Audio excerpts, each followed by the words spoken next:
안녕하세요. 오늘은 좀 특별한 이야기를 나눠볼까 합니다. 네, 어떤 이야기인가요? 유튜브 채널 메시노탄에 올라온 영상인데요.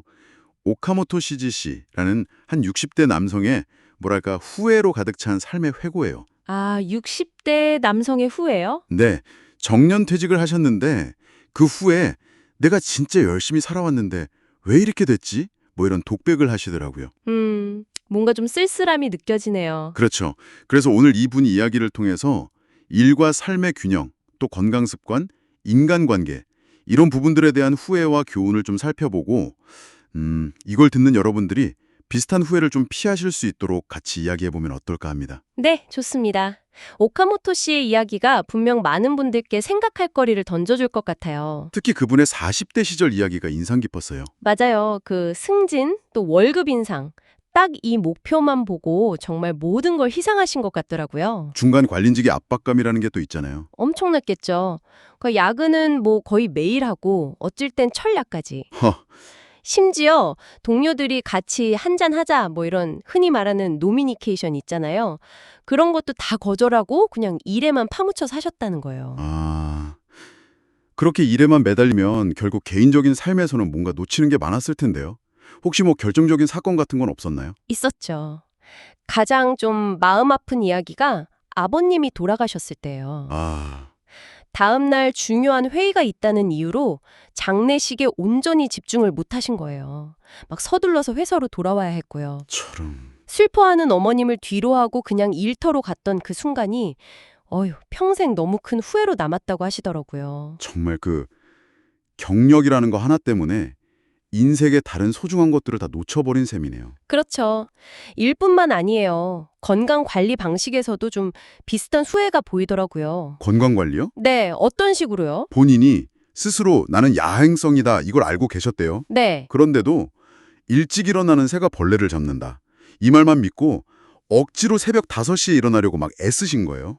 아, 몸에 맞지도 않는데 억지로요? 네. 이게 사실 개인마다 타고난 생체시계, 크로노타입이라는 게 있거든요. 유전적으로 딱 정해지는 건데 크로노 타입이요? 네, 이걸 억지로 바꾸려고 하면 우리 몸에서 나오는 호르몬, 뭐 코르티솔이나 멜라토닌 같은 거 있잖아요. 여기에 막 교란이 생기는 거죠. 아, 그럼 몸에 무리가 가겠네요. 그렇죠. 만성 스트레스 반응 같은 걸 유발하고요.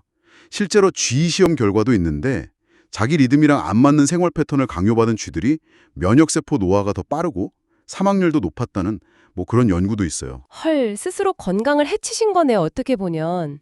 식단도 좀 극단적이셨다고 들었어요. 맞아요. 건강 챙긴다고 채식 위주로 거의 막 식사의 80%를 그렇게 드시려고 하고 동물성 지방은 아예 그냥 싹 빼버리려고 하셨대요. 그게 효과가 있었나요? 아니요. 오히려 막 두통이 오고 컨디션만 계속 안 좋아지셨다고. 게다가 운동은 또 거의 안 하셔서 그게 나중에 노년기에 무릎 통증으로 이어졌다고 하시더라고요. 참, 건강을 위한 노력이었는데 결과는 안 좋았네요. 네, 뭐든 너무 극단적인 건 안 좋은 것 같아요. 균형이 중요한데 말이죠. 특히 꾸준한 운동은 노년기의 삶의 질에 정말 필수적인데. 그러게요. 근데 이분이 50대에는 부장까지 승진하시고 연봉도 꽤 높으셨다고 하던데요. 네, 맞아요. 근데 그때 마음은 오히려 더 공허해졌대요. 왜요? 성공하셨는데. 주변 동료들은 이제 막 손주들 보면서 되게 기뻐하고 그러는데 본인은 가족도 없고 그런 동료들이랑 자신을 비교하면서 더 외로움을 느끼신 거죠. 남들과 비교하는 게 때로는 참 불행의 씨앗이 되는 것 같아요. 특히 퇴직하고 나서는 그 외로움이 정말 극심해졌다고 합니다. 대화할 사람들이 거의 없어서 편의점 직원 정도 하고만 이야기 나눴다는 고백은 좀 충격적이었어요. 네, 정말요. 네. 일 말고는 다른 관계를 전혀 만들어두지 않은 대가졌던 거죠. 은퇴하고 나면 사실 사회적인 연결망이 정말 중요하거든요.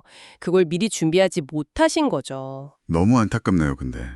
근데 모든 게 그냥 그렇게 끝난 건 아니라고요? 네, 다행히도요. 정말 모든 게 끝났다고 생각했을 때 좀 예상치 못한 변화가 찾아왔어요. 어떤 변화였죠? 돌아가시기 직전에 병상에 누워 계신 어머님을 찾아가서 진심으로 대화를 나누셨대요.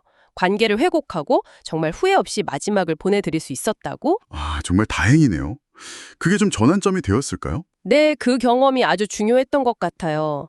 어머님 유품을 정리하다가 어린 시절에 어머니가 만들어주신 스카프를 발견하셨는데 그걸 직접 수선해 보면서 뜨개질이라는 새로운 즐거움을 찾으신 거예요. 뜨개질이요? 의외인데요? 그렇죠.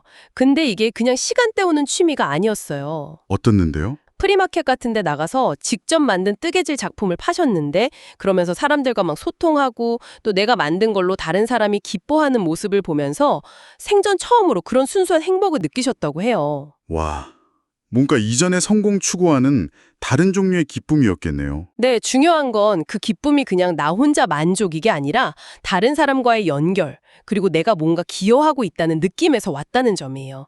이전과는 완전히 다른 차원의 의미를 발견하신 거죠. 오카모토 씨의 삶을 쭉 들어보니까 정말 우리가 배울 점이 많은 것 같아요. 네, 교훈이 아주 명확하죠.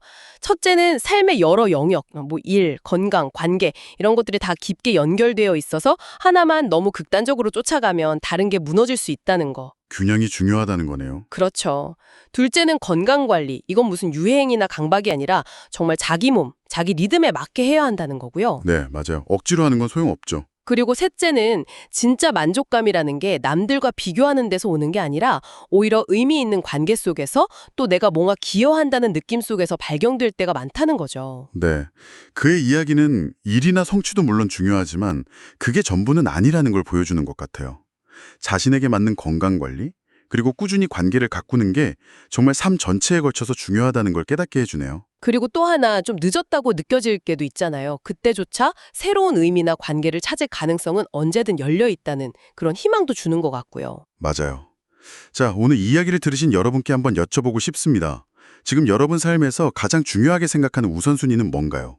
그리고 마지막으로 한번 생각해 보세요. 단순히 직업적인 성공이나 은퇴 계획 이런 걸 넘어서요.